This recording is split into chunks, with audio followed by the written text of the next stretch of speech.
What is up, you guys? It is your girl Dagger back at it again with some more Yandere Simulator. Today we're going to be doing something different, and that is finding all the tapes, the mysterious tapes. So from the research I have been doing, it's that I learned that number one, all the tapes are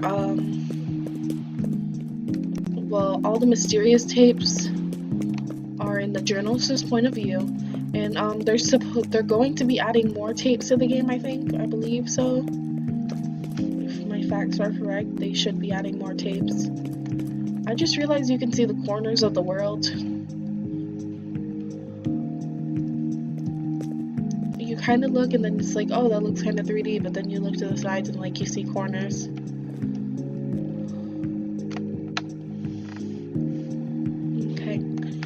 Doing this mainly so I can monitor like where I'll have to go.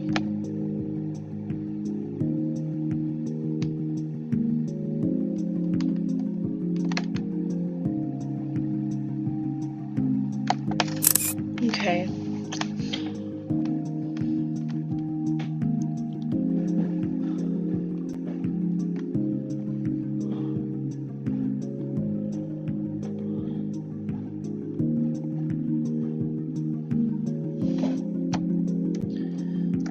I'll try that later. I don't really see anything, like any tapes or anything.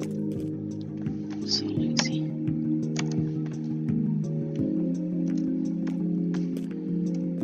I also learned how to tell if a tape is nearby.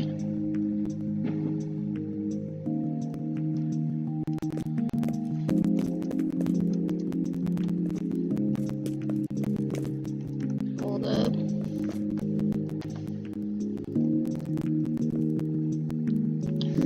So I don't have any tapes right now. Wait, hold up. Oh, I didn't know that we could find all the tapes. Oh shoot, I thought we could only find the mysterious tapes right now. Oof, well, we have to find out all the tapes then. So what I'm gonna do is I'm just gonna go on a spree and try to find them.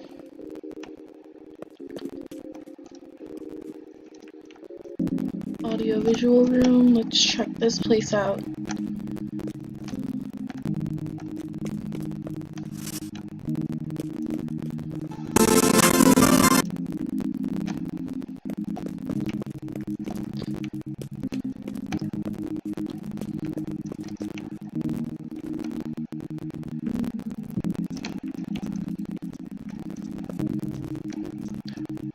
Okay.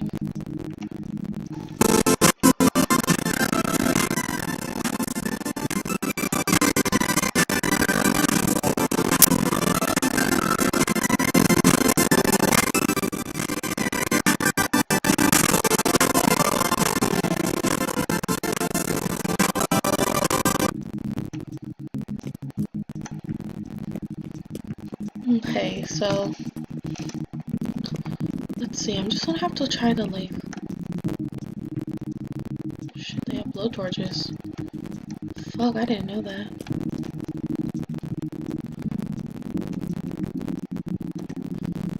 Oh. Fuck, okay then.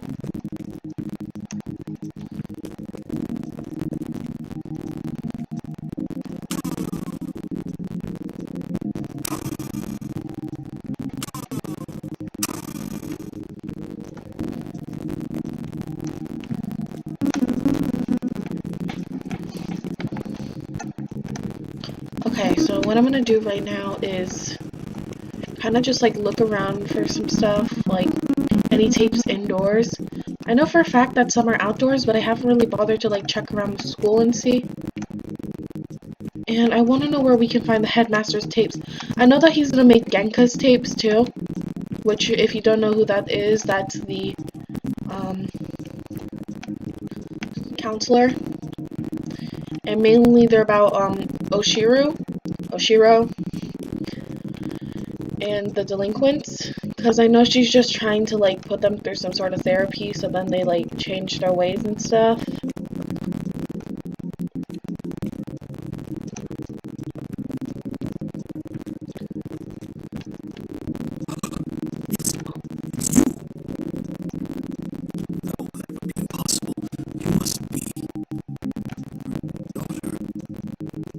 Tolerate you in my school, but not another wise decision. You're up to no good. I know it. I didn't even kill anyone, so don't even come and assume that. Bitch, I'll kill somebody right in front of you. Try me, bitch. Expel me, bitch. I dare you. What a fucking hypocrite. Like, damn, this school, like, supposed to be, oh, don't judge a book by its cover, schools these days, and then there's a fucking hypocritical fucking principal, and it's just like, just cause one of the my mother did some shit, doesn't mean that I'm gonna do some shit. Like, what the fuck? Fucking rude as hell. Like, you can't do that shit to a student.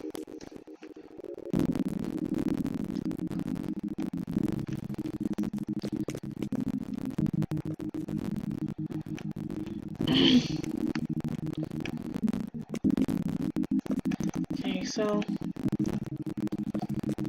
nothing in here. It was just in there before.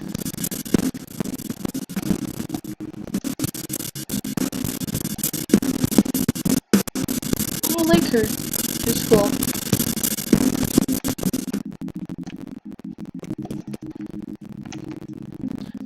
Okay, so nothing here. We're gonna go down a level.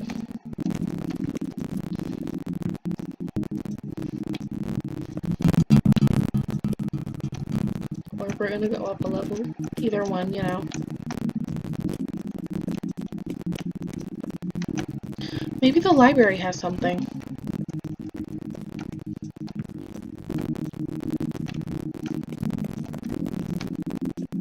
Fuck. Who is he? He doesn't even have a name, does he? I'm gonna compliment her. She looks like somebody who needs that in her life. Just some compliments from time to time.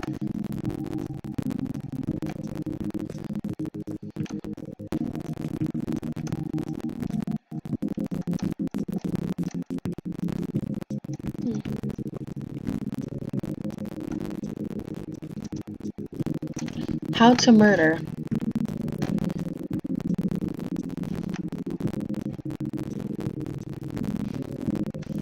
How to murder for love and what? I need to buy that book. What? I didn't hear shit. I was in here before, so I'm going down now.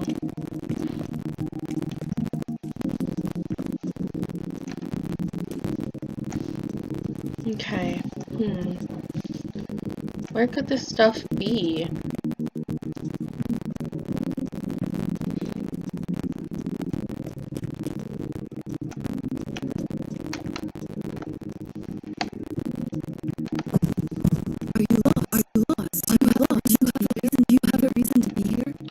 Nope, sorry. How the hell would I be lost? Oh no, I have to visit counselor now. Be cool to check around her room. So, just gonna look around this floor quickly.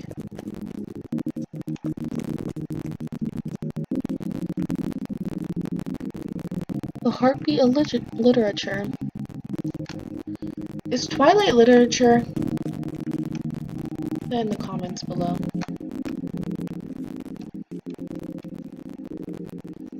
Perfect.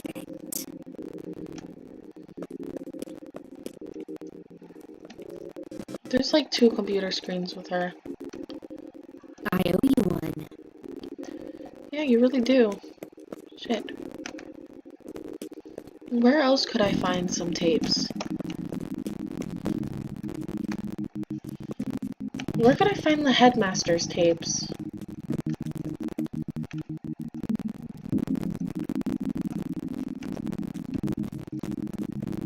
Okay. Here's Coconuts' desk.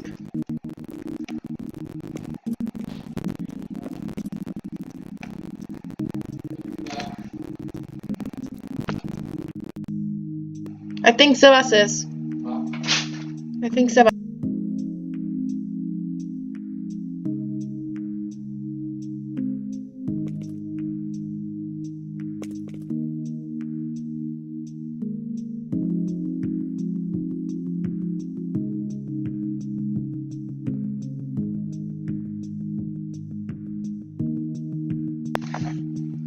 Okay, sorry, I had to like talk with one of my family members, yada yada yada, you know, all that bullshit.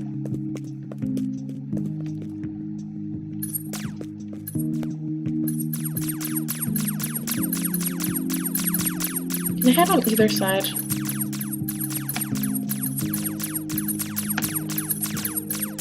Nope. This is one.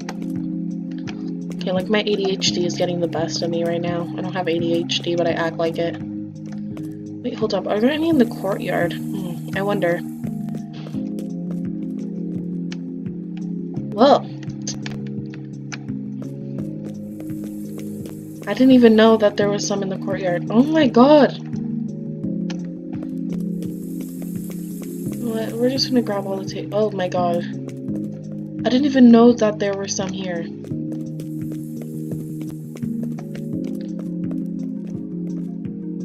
From what I realized, you see those bars at the top of the phone? When you get closer to a tape, like you actually like earn some bars. See? If I go a little bit closer, perhaps like right near the tree, 4. So like, yeah, guessing that's how it works now. Okay, so I guess I collected all the tapes from there.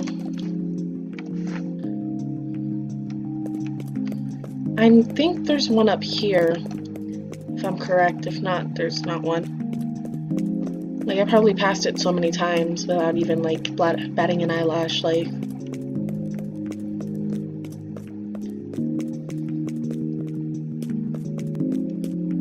Yep, there it is. I think that one is, yeah, it's mysterious tape number 10, because I did pick it up once and decided to listen to it. And then I know for another fact that there are a lot out here. There's 4. But then I think we'd only have 9 tapes. So I need to, like, speed up time here.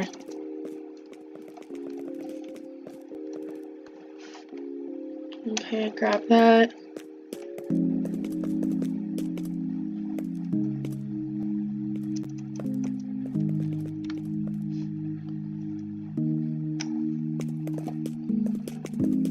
You just see my spats.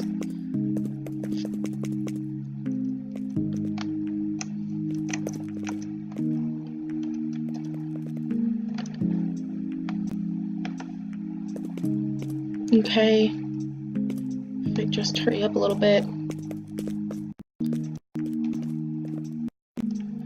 You know what I miss? The fact that you used to be able to like ride your bike into town and then go to the school. Like, I actually didn't have Yandere Simulator when that feature was there. Oh, fuck.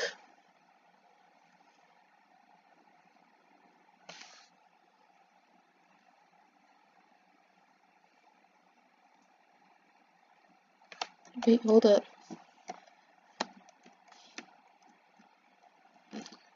Fuck.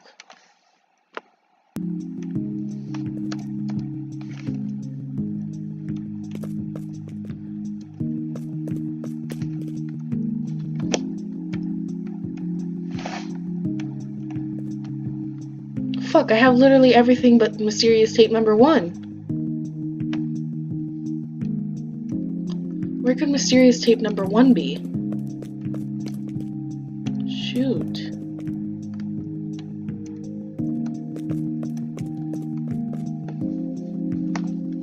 Hold on, I'm gonna have to resort to Google.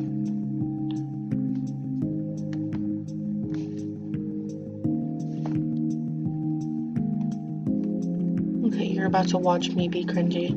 Where's mysterious tape number 1 in Yandere Simulator? Check out these pictures. Fuck. What is Senpai's real name? If you don't know that, like, what? Like, you must be such a noob at Yandere Simulator if you don't know Senpai's real name. No offense to anybody who doesn't know Senpai's real name, like, though seriously, you must be kind of like a noob at it. His real name is Taro Yamada, for those of you who are wondering, because you don't watch Yandere Simulator that much.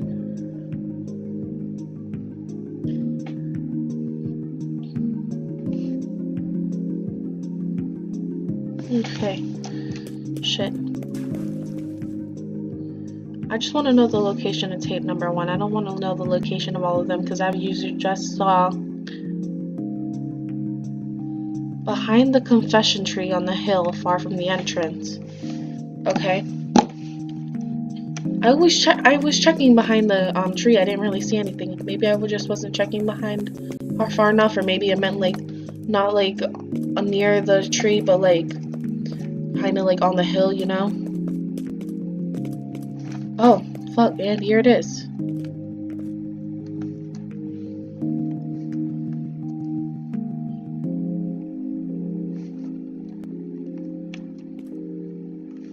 Okay, let's play.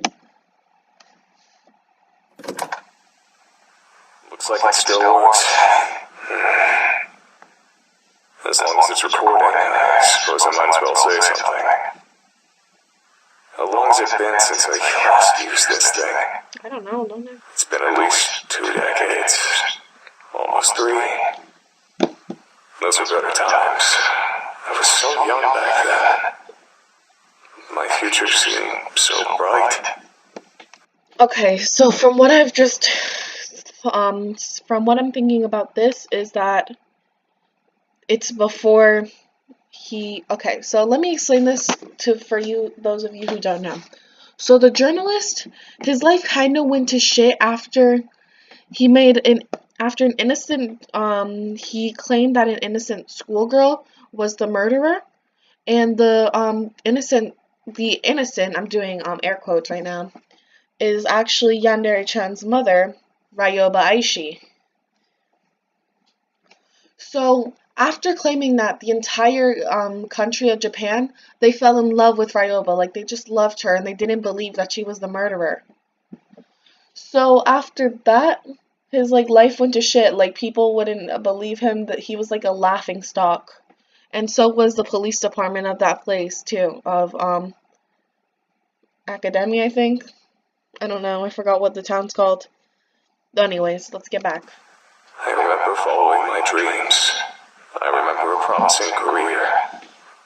I remember being happy. If I could turn back time, what would I do differently? I know exactly what I should have done. I shouldn't have gotten involved with that case. With that girl. Pursuing her was the right thing to do. But if I hadn't involved myself with her, I'd still have a career. When did it begin? I think it was April of 1989. The peak of my career as an investigative journalist. So I think the reason that the month is always April in this game is because that's when Ryoba started doing it. Because he just said April of 1989. He in the game Yandere Dev, he always has it as April, just like April, and it always changes to the year ahead. Like this year it's April 2019. So when I guess at the end of April 2019, Yandere Dev is gonna change it to April like 2020. So I'm guessing that's how it's working right now. But let's get back to it. That's when I heard about a murder at the local high school. The police had no leads. I decided to investigate it myself. I tried to be a hero. And that was the worst mistake of my life. Okay, so we've just seen what happened there. So now to mysterious tape number 2. The school's faculty didn't let me conduct an investigation on school grounds. They were highly concerned with maintaining their prestigious reputation. They didn't want any police or journalists snooping around and ruining the school's image any more than the murder already had. Or maybe they just had something to hide and didn't want the authorities to find out. To this day, I still don't know how the school managed to convince the police that any crime that takes place on school grounds can only be investigated for 6 hours maximum. I heard a rumor that the school's headmaster bribes the police department to expedite their investigations as much as possible. I can tell that's true, mainly because only after a little bit, even in the cutscenes, like, they're only there for a couple hours, and then they're just like, haha, I don't even fucking know. And then they're just like, boom, gone. There are a lot of unsavory rumors about the school's headmaster, but none of them proven to be true. Because I couldn't work around the school, I used to gather information by interviewing students outside of the school gate when they entered or left the school. It was at this point in time that I noticed a peculiar girl who was quite obviously stalking one of her seniors. So that peculiar girl, if you haven't already guessed it, is Ryoba Aishi, Yandere-chan's mom. And her upperclassman that she was stalking is obviously Ayano-chan's dad. So that's why, I'm assuming that's the reason why Yandere-chan, or Ayano, is so dedicated to getting her, doing what her mother did, because that's how she won over her senpai. I decided to keep my eye on her, and before long, I began to observe some disturbing behavior from her. Okay, so that disturbing behavior, I don't know what it is. Maybe some like invisible insanity, like sometimes the Yandere-chan gets when she's like investigating, or when she's like on a murder spree, or maybe he witnessed her kidnapping somebody or killing somebody. So that's what I'm thinking. Okay, let's get on to the next tape. From the school gate, I witnessed the girl do more than just stalk an upperclassman. Yeah, that's what I meant. Like, maybe become visibly insane. Or, like, I'm assuming she does what Yandere-chan does when, Yandere Dev, depicts her as, like, anytime she sees her stalking, like, senpai or something, and then she sees a girl talking to him, she's gonna, like, go ahead and stalk her, too, to figure out, like, her, work patterns, so then she can find the perfect time of the day to go ahead and strike and murder her. She stalked any girl who spoke to him. Yeah, just like I thought. Through student interviews, I kept tabs on what happened to those girls. They became the victims of bullying, were expelled, and in some cases, stopped coming to school. Okay, yeah. So basically what Yandere-chan does. So I'm guessing, like, daughter like mother. I frequently saw the girl running with a mop and a bucket, as though she always had some sort of mess to clean up. That girl was using manipulation, intimidation, and sometimes even violence to sabotage the boy's love life. If she wasn't above that kind of behavior, the possibility of murder didn't seem too far off. I didn't want to believe that a schoolgirl would actually commit murder just to keep a boy single, but the evidence was staring me straight in the face. That's when I learned a crucial piece of information. The girl who was murdered at the beginning of the school year had a crush on the same boy that was being stalked. That's where the fact that Yano-chan comes in and goes ahead and kills her rivals. Let me explain if you haven't already got the hint. So Yandere-chan,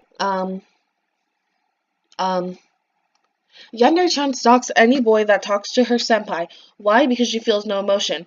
And she was fine with that until she met him. So she started feeling a little bit of emotion. So I'm assuming she realized how nice it was to feel emotion, even if it was just sadness or something. She probably liked the feeling of it. So that's why she started stalking him. Like, that feeling just, like, went crazy inside her, and she just, like, needed him. Like, she wanted him. It was like a craving, you know, like how it describes, like, at the beginning, of not the debug, but like when you go in like kind of full story mode, it explains how Yandere-chan feels. So I'm guessing that Ryoba felt the same, obviously. Apparently it's a curse, like Yandere Dev says. So the girl who was murdered at the beginning of the school year had a crush on the same boy that was being stalked. So that's probably what Yandere-chan does too, and that's how Yandere depicts it. The final piece of the puzzle had fallen into place. I knew that I had found the culprit. I went to the police with my findings. Took a lot of talking, but I was eventually able to convince them to take the girl into custody.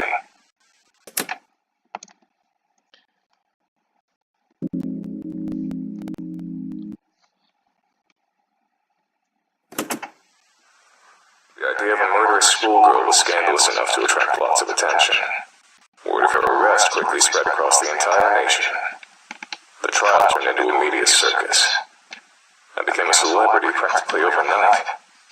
I didn't want to be a public figure, but I did want my investigative skill to be recognized. I hoped that all the attention would boost my career. As it turns out, I was dead wrong. And soon to be dead too. That manipulative little schoolgirl put on the best act I've ever seen. She cried non-stop, feigned ignorance at every opportunity, and had an excuse for every accusation leveled at her. The court fell in love with her, the media fell in love with her, the entire damn nation fell in love with her. She called me a dirty pervert who enjoyed leering at schoolgirls. She called me a fame-seeking yellow journalist. She claimed that I only accused her of murder for sensational headlines. The court bought every word of it. The day the judge declared her innocent, the entire country celebrated like it was a damn holiday.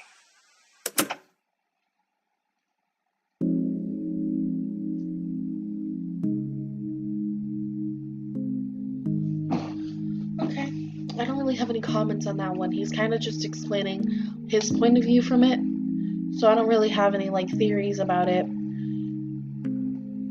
Okay, so yeah. The idea of a murderous schoolgirl was scandalous enough to attract lots of attention.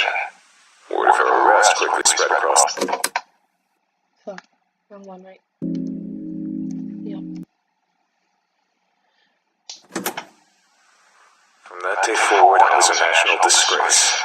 I was known across the country as a lecherous journalist who stalked schoolgirls and tried to throw a girl in prison to boost his own career. I saw disgust in the eyes of every person who looked at me. My house and my car were vandalized every day for weeks. Needless to say, I was never able to work as a journalist again. The police department that arrested the girl was also the subject of national criticism. They were accused of being incompetent fools who would arrest anyone without sufficient evidence. Ever since then, the police in that town have been extremely lenient in an attempt to repair their reputation, and don't want to go anywhere near the local high school except for extremely brief periods of time. But the worst part of the entire experience didn't come from the media or the public. Immediately after the trial, I tried to escape the press by hiding in an alley behind the courthouse. Only one person found me there. It wasn't a journalist or a reporter. It was the girl that had just been declared innocent. I'll never forget her face that day. She was smiling, but her eyes were blank, empty, soulless, like a doll's eyes. She looked like she didn't have a single ounce of humanity in her entire body. With that smiling face, she said to me, "It would be very easy to make your death look like a suicide. Don't ever cross me again." She turned around and left without another word.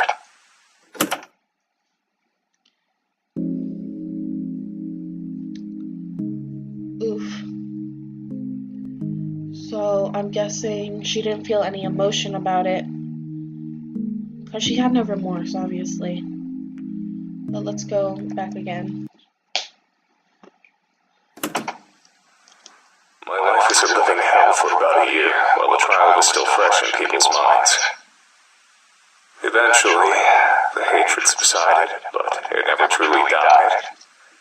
There was always someone who recognized me, no matter how much I tried to change my appearance. Finding employment was nearly impossible. I drifted between part-time jobs and spent my free time drinking to ease the pain of becoming the national punching bag. It was around this point in time that I met my future wife. I still don't understand what she saw in me. I was an absolute wreck, not to mention the laughingstock of the entire country. But as soon as we met, she wanted to spend every waking moment with me. She wouldn't let me out of her sight, and got possessive if another woman so much as looked at me. I quickly came to depend on her for everything. It wasn't long before I couldn't live without her. I certainly wasn't in any state to take care of myself. I was like an adult-sized baby, helpless and vulnerable. Who knows? Maybe that's what she was attracted to. Maybe she just wanted to experience the sensation of owning a person. Maybe she wanted to keep a human pet. Maybe all she wanted was someone who she could emotionally depend on. Even after all these years, I don't understand why anyone would waste their time with a man like me. But none of that mattered. Despite all my flaws, she accepted me. And that's all I needed. We got married about 6 months after meeting each other.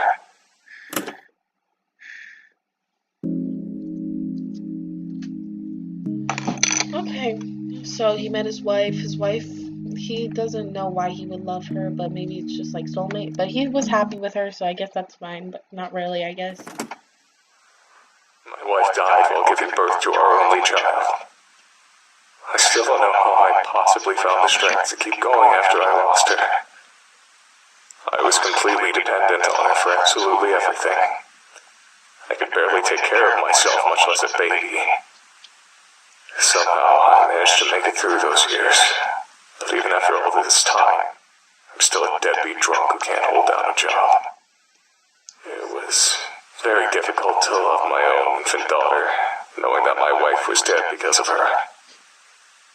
I'm pretty sure I was a horrible father. Yo, did he just... Yeah, he is a horrible father. Did he just claim that the only... his wife was dead because of her? No, you don't say that. She's your daughter. Like, you don't say that shit. Like, no. The fuck? I have some serial mental issues.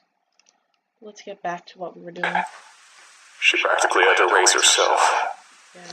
I never tried to spend much time with her, or learn about her interests. Even now, I don't think I know very much about her. I don't even know what kind of person she's turned into. I don't even know what her everyday life is like. I know that she spends all of her time on her computer. She bought it herself.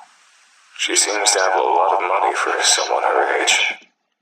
Okay, so she bought it herself, and she seems to have a lot of money for someone her age. And she spends all her time with her on her computer. Sound like somebody?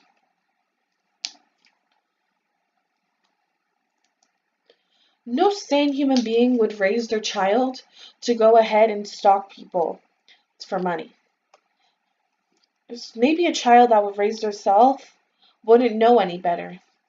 Think about it, Info-chan. Could this possibly be Info-chan's dad?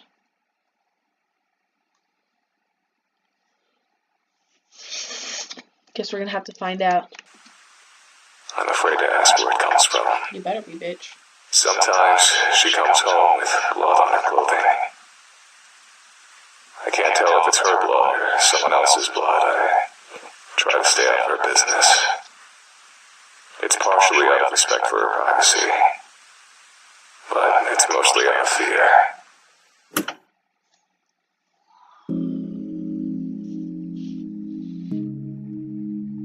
Well, fuck.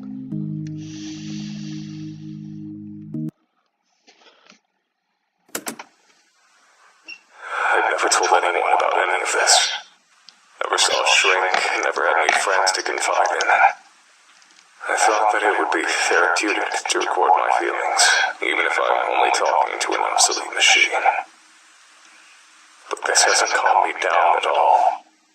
The only thing to come out of this experience is that all of the anger and hate I've kept buried for the past 2 decades has risen back to the surface. I don't think I can go back to the way things were before. I don't think I can go back to wasting my time with crappy part-time jobs, drinking, and sitting on the couch feeling miserable. I don't want this to be my life. But I can't let myself die just yet either. Not until I see justice served. That girl from 1989. She's a grown woman by now, but she's never been punished for the sins of her youth. I can't go on living in a world where a monster like her walks around in public. I'm the only one who knows the truth about her, so I'm the only one who can bring her to justice. I still know how to track a person down. I still know how to learn a person's secrets. I still know how to dig out the truth. For the first time in decades, I feel like I have a purpose. I feel like I know what to do with my life. I'm going to deliver justice to that murderer. I'm going to die trying. This old antique was good for something after all. So he's going to try to arrest my mom. I mean, Ayana's mom. I found her. It wasn't hard. She never even moved out of her hometown. I've been following her around town for the past week. It's not that hard to follow someone without being spotted if you know the right tricks. The only difficult part is looking at it without being consumed with disgust. Thinking about what she got away with. Thinking about what she's responsible for.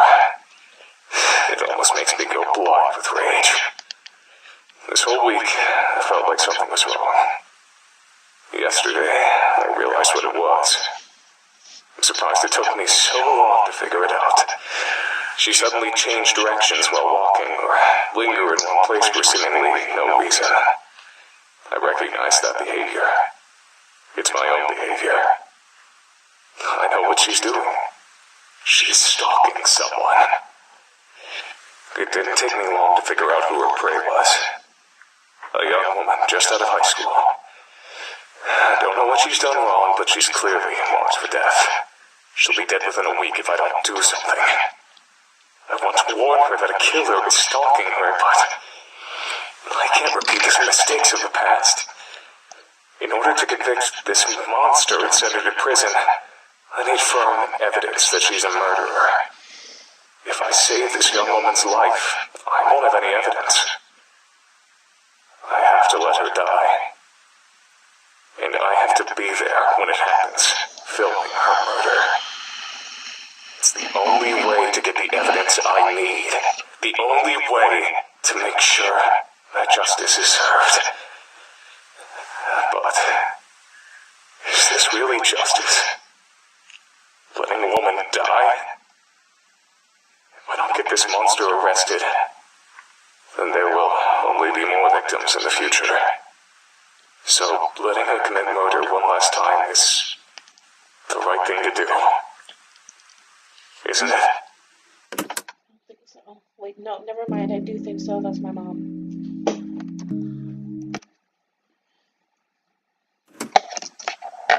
Fool, I'm a goddamn fool. I got sloppy. She caught me. I followed her into an alley, lost her in the shadows. Then I heard her voice from behind me. Long time no see, Mr. Journalist. I turned around and saw her just inches away from me. She was smiling. I recognized that smile. It was the exact same smile she wore when she threatened my life in 1989. I didn't know what to do. I just turned and ran.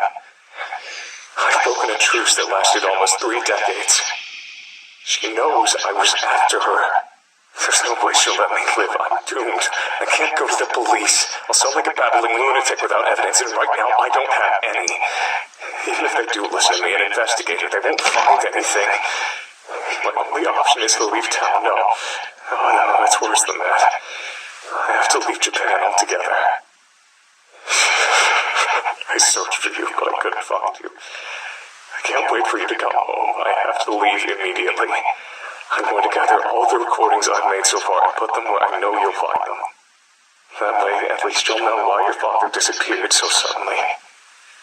I only hope that she doesn't try to get revenge on me by harming you. don't know when I'll be back. I don't know if I'll be back. I don't know if she's willing to cross oceans to hunt her prey. If she is, I'll try to lure her into a trap, try to expose her true nature in front of the police. It's my only hope. I know you can take care of yourself. If I had more time, there's so many things I'd say to you, but I can't. Not now. Stay safe. I love you.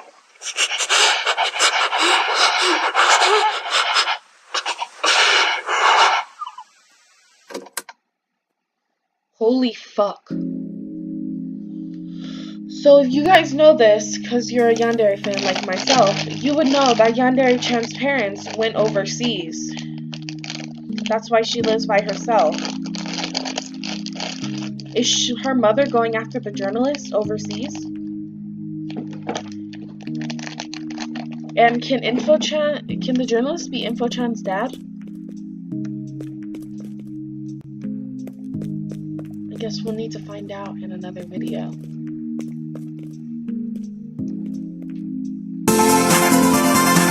Thank you guys so much for watching. It is Dagger, and be sure to like if you want more of this. Subscribe if you're new here, and hit that notification bell to be notified every time I post a video. Thank you guys